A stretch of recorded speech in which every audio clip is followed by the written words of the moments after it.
नमस्कार दोस्तों, आपका स्वागत है यूपी मेंटोर में। तो हम आज पढ़ेंगे UP triple S C computer का महारिवीजन, जो कि लेखपाल, लोअर पीसीएस और अन्य परीक्षाओं के लिए बहुत ही ज़्यादा इम्पोर्टेंट है। तो हम देखेंगे इसमें 200 महत्वपूर्ण क्वेश्चंस, जो कि ज़्यादा से ज़्यादा 20-25 मिनट में हो जाएंगे। चलिए शुरू करते हैं। कंप्यूटर फंडामेंटल और हार्डवेयर। फादर ऑफ कंप्यूटर किसे कहा जाता है? तो वह चार्ल्स बेबेज। ALU का फुल फॉर्म क्या है? तो वह अर्थमेटिक लॉजिकल यूनिट। बड़े बैनर और पोस्टर प्रिंट करने के लिए किसका उपयोग किया जाता है? तो वो होता है प्लॉटर। अगला क्वेश्चन देखेंगे। माउस को अन्य किस नाम से जाना जाता है? तो माउस को पॉइंटिंग एंड क्लिकिंग डिवाइस के नाम से जाना जाता है। डॉट मैट्रिक्स और डेजी व्हील किसके उदाहरण हैं? तो इम्पैक्ट प्रिंटर के उदाहरण है। ठीक है, इम्पोर्टेंट है, पूछ ले जाते हैं। इम्पैक्ट प्रिंटर कौन सा है? 4 ऑप्शन देंगे।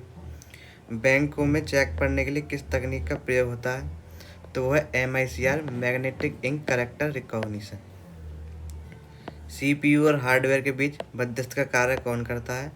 तो होता है ऑपरेटिंग सिस्टम। चलिए आगे देखते हैं।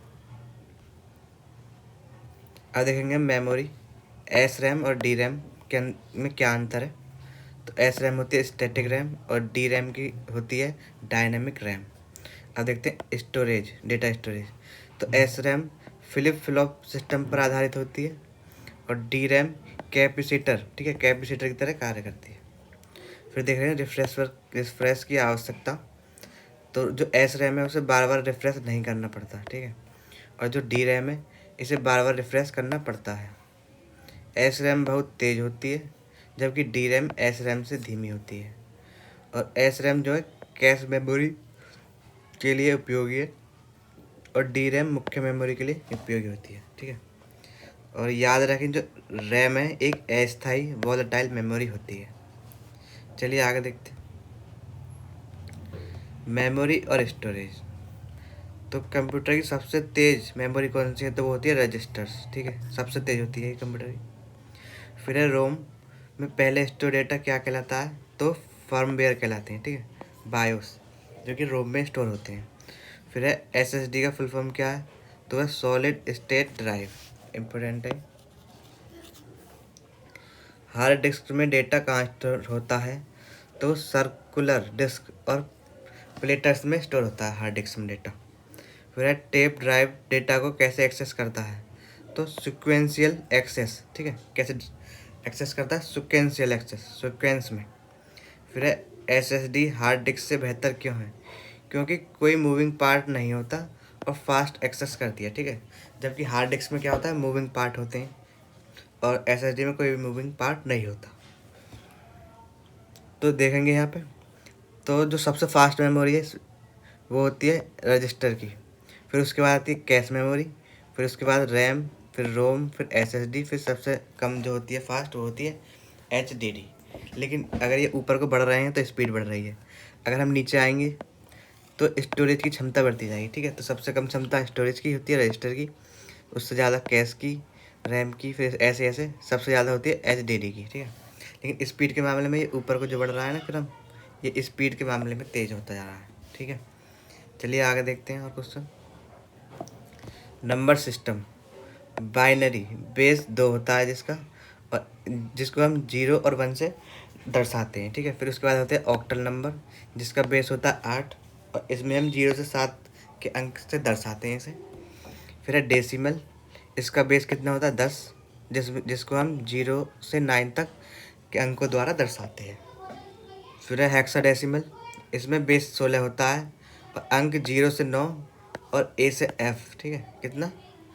A से F तक इसको दर्शाया जाता है।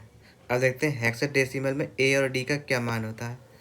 तो जैसे 0 से 9 तक तो हम ये यूज करेंगे हेक्साडेसिमल में। फिर उसके बाद A 10 हो जाएगा, B 11 हो जाएगा, C 12 हो जाएगा, D 13 और E 14 और F 15 हो जाएगा। ठीक है, इसी तरह से दर्शाएंगे, हमारे 16 अंक हो गए। तो इसमें A को 10 और D को 13 के द्वारा दर्शाया जाता है। फिर है 10010010011 किस सिस्टम का उदाहरण है? तो ये कैसी संख्या है? बाइनरी। ठीक है, क्योंकि बाइनरी को हम 0 1 से दर्शाते हैं। फिर है फर्स्ट कॉम्प्लीमेंट कैसे निकालते हैं? तो 0 को 1 और 1 को 0 में बदल कर फर्स्ट कॉम्पोनेंट निकालते हैं, ठीक है। अगला देखते हैं आगे। अब देखते हैं हम MS वर्ड और power point. MS word, gutter margin का उपयोग क्या होता है? तो बाइंडिंग के लिए केवल लेफ्ट या टॉप पर जो जगह छोड़ी जाती है, ठीक है, जो हम बाइंडिंग कराते हैं उसमें जो खाली स्थान छोड़ा जाता है लेफ्ट, केवल लेफ्ट में और टॉप में छोड़ा जाता है, ठीक है। इसे ही हम क्या कहते हैं? Gutter margin. अब देखते हैं ड्रॉप कैप की डिफ़ॉल्ट और अधिकतम लाइनें कितनी होती हैं। तो ड्रॉप कैप में 3 लाइन होती हैं डिफ़ॉल्ट रूप से, और अधिकतम होती हैं 10 लाइनें, ठीक है, इंपॉर्टेंट। हाइपरलिंक इंसर्ट करने का शॉर्टकट क्या है? तो वह Ctrl+K। स्पेलिंग चेक के लिए शॉर्टकट कुंजी क्या है? तो वह F7, इंपॉर्टेंट है दोनों ही। PPP में संवेदनशील डेटा सुरक्षित रखने का तरीका, तो यह फाइल को पासवर्ड से इनक्रिप्ट करना। PPP में मास्टर स्लाइड कहाँ मिलती है? तो वो मिलती है व्यू टैब में, ठीक है, इंपॉर्टेंट है। चलिए आगे देखते हैं।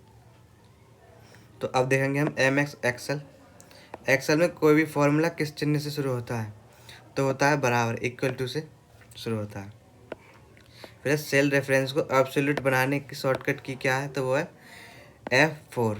इसमें डॉलर साइन का उपयोग किया जाता है। ऑटो सम का शॉर्टकट क्या है? तो वह Alt+=। फंक्शन इंसर्ट करने का शॉर्टकट, तो वह Shift+F3, इम्पोर्टेंट है। एक्सेल में टेक्स्ट और नंबर का डिफ़ॉल्ट अलाइनमेंट, तो टेक्स्ट जो है लेफ्ट से शुरू होते और नंबर होते हैं राइट से शुरू। मर्ज अक्रॉस क्या करता है? तो यह केवल पंक्तियों रोज को मर्ज करता है।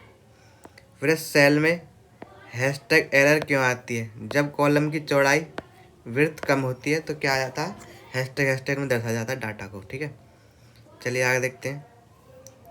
इंटरनेट और वेब ब्राउज़र, दुनिया का पहला वेब ब्राउज़र कौन सा है? तो होता है वर्ल्ड वाइड वेब। और कौन? नेक्सस नाम था इसका पहले, और किसने बनाया था? टिम बर्नर्स-ली ने। फिर ओपन सोर्स वेब ब्राउज़र का उदाहरण क्या है? वो है मोजिल्ला फायरफॉक्स। अगला question, text based web browser कौन सा है?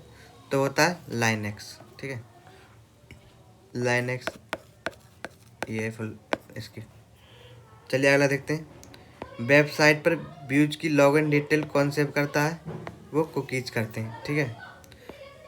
पब्लिक नेटवर्क पर प्राइवेट नेटवर्क का विस्तार क्या कहलाता है? तो VPN कहलाता है, वर्चुअल प्राइवेट नेटवर्क। अगला क्वेश्चन, बिना तार के इंटरनेट कनेक्ट करने का तकनीक, तो वह वायरलेस फिडेलिटी वाईफाई। अब देखते हैं अगला क्वेश्चन, टॉप 7 ईमेल और प्रोटोकॉल। तो CCC जिसकी फुल फॉर्म है कार्बन कॉपी, और BCC जिसकी फुल फॉर्म होती है ब्लाइंड कार्बन कॉपी। ये दूसरे मेल से छिप जाती है, प्राइवेट कॉपी एक तरह की, ठीक है। तो BCC में क्या होता है? ब्लाइंड कार्बन कॉपी, जिसमें हम बहुत सारे लोगों को मेल भेजते हैं तो हमें पता नहीं चलता किस किस को मेल भेजा गया है, ठीक है। और कार्बन कॉपी में इसमें जो सबके एड्रेस दिख जाते हैं, ठीक है। ईमेल भेजने के लिए कौन सा प्रोटोकॉल का यूज़ होता है? तो SMTP का यूज़ होता है, सिंपल मेल ट्रांसफ़र प्रोटोकॉल। अगला क्वेश्चन, ईमेल रिसीवर एक्सेस करने के लिए कौन सा प्रोटोकॉल है? तो वह POP और IMAP। तो इसकी फुल फॉर्म है IMAP की फुल फॉर्म है इमीडिएट पेमेंट। इसकी फुल फॉर्म क्या है? पोस्ट ऑफिस प्रोटोकॉल, POP की, और IMAP की है इमीडिएट, भूल गया इसकी, चलो आगे बताएंगे। और ईमेल हेडर में कौन सी फील्ड्स होती है? तो इसमें from, to, subject, CC, BCC आदि होते हैं, ठीक है। आप इसका कमेंट में बताना, आप लोग बताओ तो IMAP की फुल फॉर्म, ठीक है, कभी कभी दिमाग से निकल जाती है। ईमेल में यूजर्स को कितनी फ्री स्टोरेज मिलता है? तो वो मिलता है 15 GB। ईमेल में अटैचमेंट का अधिकतम साइज 25 MB होता है। चलिए आगे देखते हैं। नेटवर्किंग और डेटा संचार, हब से जुड़े सभी डिवाइस किस टोपोलॉजी में होते हैं? तो होते हैं स्टार टोपोलॉजी में। एक ही दिशा में संचार, तो उसको कहते हैं हम सिंप्लेक्स, जैसे कि टीवी, इसमें क्या उधर से जो मिल रहा है, जो आ रहा है वही देखते हैं हम, अपनी तरफ से कोई नहीं भेज सकते। दोनों दिशाओं में संचार लेकिन एक बार में एक, जैसे कि वॉकी टॉकी होता है, जिसे हम बोलते हैं उसे बोलते हैं हाफ डुप्लेक्स, ठीक है। हम एक बार से एक ही आदमी बोलता है, फिर एक तरफ से बंद करके जब दूसरी तरफ से बोलता है आदमी। दोनों दिशाओं में एक संचार, जैसे मोबाइल फ़ोन फुल डुप्लेक्स होता है वो, ठीक है। फिर स्पीड के लिए प्रयोग होने वाला बिना कनेक्शन वाला प्रोटोकॉल तो वह यूडीपी, यूजर डेटाग्राम प्रोटोकॉल, ठीक है, इंपॉर्टेंट है। लाइव स्ट्रीमिंग के लिए मीडिया डिलीवरी प्रोटोकॉल तो वह RTP, real time transport protocol. चलिए आगे देखते हैं साइबर सुरक्षा। विज्ञापनों वाले अनवांटेड बल्क ईमेल को क्या कहते हैं, तो इसे स्पैम कहते हैं। यूजर का सेंसिटिव डेटा चुराने के लिए धोखेबाज ईमेल तो होता फिशिंग। इंसान और बॉट के बीच फ़र्क बचाने वाला टेक्स्ट तो होता कैप्चा। पासवर्ड क्रैक करने के लिए सभी कॉम्बिनेशन ट्राई करना तो फ्रूट फोर्स अटैक कहते हैं इसे। फिर सिस्टम नेटवर्क को अनऑथराइज एक्सेस से कौन बचाता है, तो हो जाता है फायरवॉल, ठीक है। थोड़ी रकम चुरा कर बड़ा फ्रॉड करना, थोड़ी थोड़ी रकम चुरा कर वो सलामी अटैक कराता है, इंपॉर्टेंट है, पूछा जा सकता है। चलिए आगे देखते हैं AI, IoT और ई गवर्नेंस। तो चैट GPT किस कंपनी द्वारा बनाया गया है, तो वह है ओपन AI। उमंग पोर्टल कब लॉन्च हुआ, तो 2017 में हुआ है। ई संजीवनी क्या है, तो टेली मेडिसिन सेवा है एक तरह की। फास्टैग किस तकनीक पर आधारित है, तो RFID पर आधारित है, रेडियो फ्रिक्वेंसी आइडेंटिफिकेशन, ठीक है। IoT, इंटरनेट ऑफ थिंग्स शब्द किसने गढ़ा, तो वो था केविन एस्टिन, ठीक है, इंपॉर्टेंट है। IoT शब्द किसने गढ़ा, केविन एस्टिन ने। विशाल और जटिल डेटा सेट्स का प्रबंधन क्या कहलाता है, तो ये बिग डेटा कहलाता है, ठीक है। चलिए आगे देखते हैं। अब देखते हैं महत्वपूर्ण फुल फॉर्म। तो वायरस की फुल फॉर्म क्या, vital information resource under seize.